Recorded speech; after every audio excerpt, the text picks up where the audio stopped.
May ano na ano, may bunga na ano. Ano isang linggo wala pa yan ah. Dadalong buwan na rin ah. Yan? O nga, ano isang punta ko dyan wala yan. Sa ano ay, 16. Yan. Sabado, 15. Puti na rin. Sa Sabado, 2 buwan na. Ah, malalaki na oh. Nung isang linggo yung puro bulaklak pa yan, yung aking kinunan. Oo. Ayan kapwa, nakita nyo. Malalaki na ang bunga. Ayan, isang linggo. Ito ay haharbisin na. Dito, yun po ang hanap buhay dito sa bundok. Mga tanim, mga sari-saring gulay.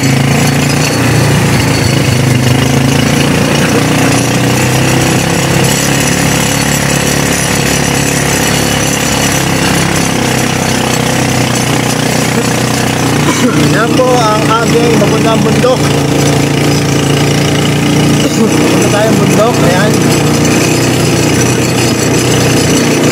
Ito yung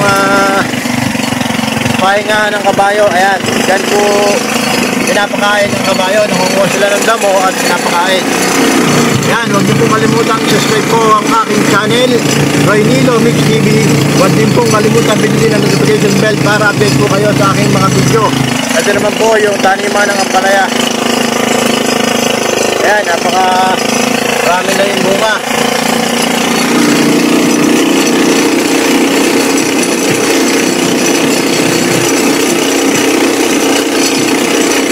Napakadami po nagtatanim dito. Kali lang na ito. Napakalamig po ng klima.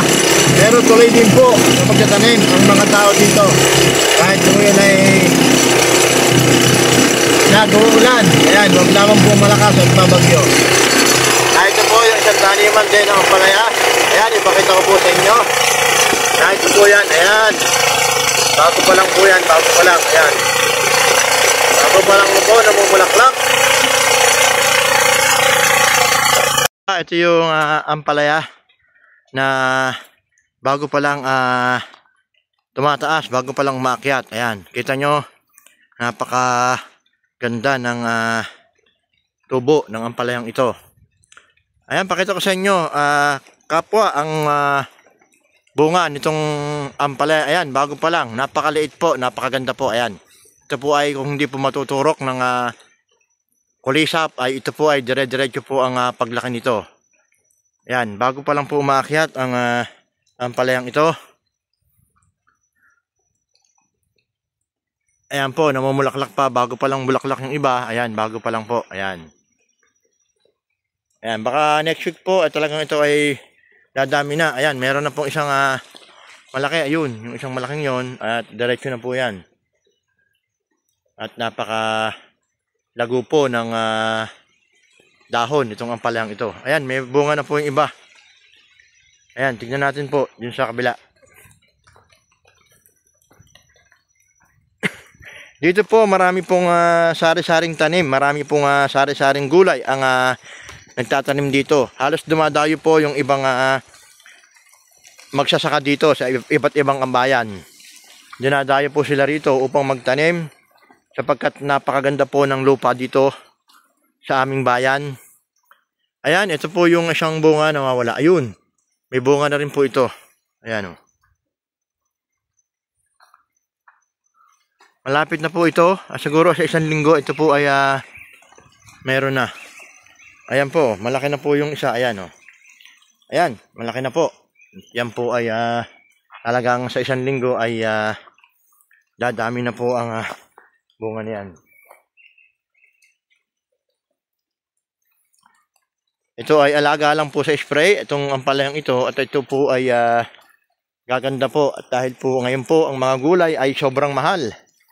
Sobrang mahal po ang mga gulay, kapwa. Kaya naman po talagang ang gulay po ay todo sipag po ng pag-aalaga. Ang kalaban lang po daw lamang dito ay kulisap at magnanakaw. Ayan, pag magnanakaw po ay sumalida na po. Ayan, kayo po ay malulugi po. Pakita ko po sa inyo ito, kapwa, ito po yung tulos na meron po dito isang hektarya na ilang hektarya po ito siguro. Ito po yung mga tulos na gagamitin. Diyan po tulos na gagamitin po dito po sa bagong tanim na kamatis na ito. Ayan po. Yan, bagong punla po yan. Ito tanim po ng January. Mga April po, March. April, ayan. Siguro ito po ay mataas na po ito. Ito po, itong bagong tanim na ito, babalikan po natin to sa mga anong buwan po. Ayan, ipakikita ko po sa inyo. Itong nakita nyo po kung gaano po kabilis lumaki. Mga 2 linggo po siguro itong pinakikita ko po sa inyo. Itong punlang kamatis ito ay dito sa bundok, napakabilis pong lumaki nito.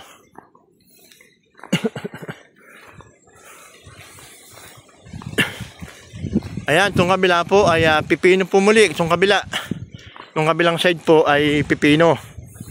Ayan, ito ay nung isang linggo ay siguro ito ay kung nakakapanood po kayo ng aking video, ito ay maliit pa lang. Ito po ay 2 klaseng tanim, ampalaya po at pipino.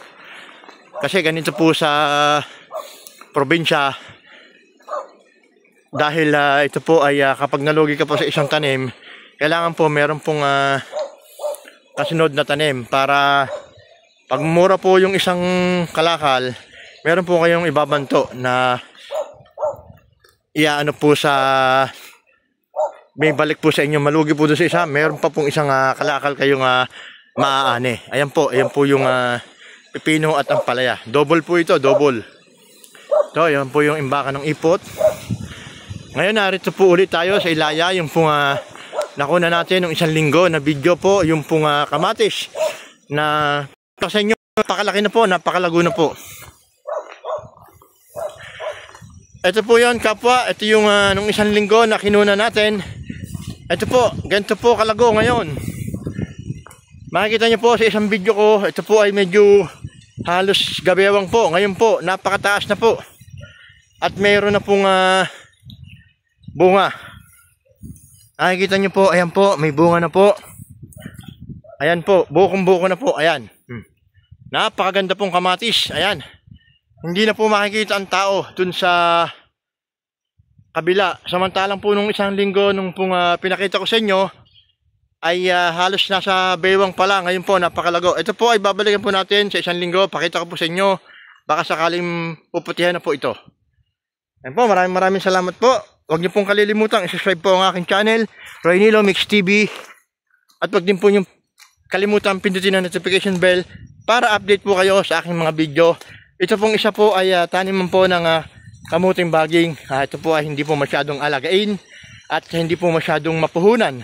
Ito po ay kamuting baging na pag naitanim na po ay abangan nyo lang po, tanggalin ng damo, at ito po ay binabaligtad din po para po hindi po gumanda po yung laman sa ilalim. Ayan po, malawak din po yan. Ito po ay babalikan ko rin po mga anong araw. Pakita ko po sa inyo kung ano mang pagbago, kung gaano po kalago ang mga pinapakita kong iba't ibang uri ng halaman dito po sa aming bayan po ng Mahayhay, Laguna. God bless po. Ingat tayo.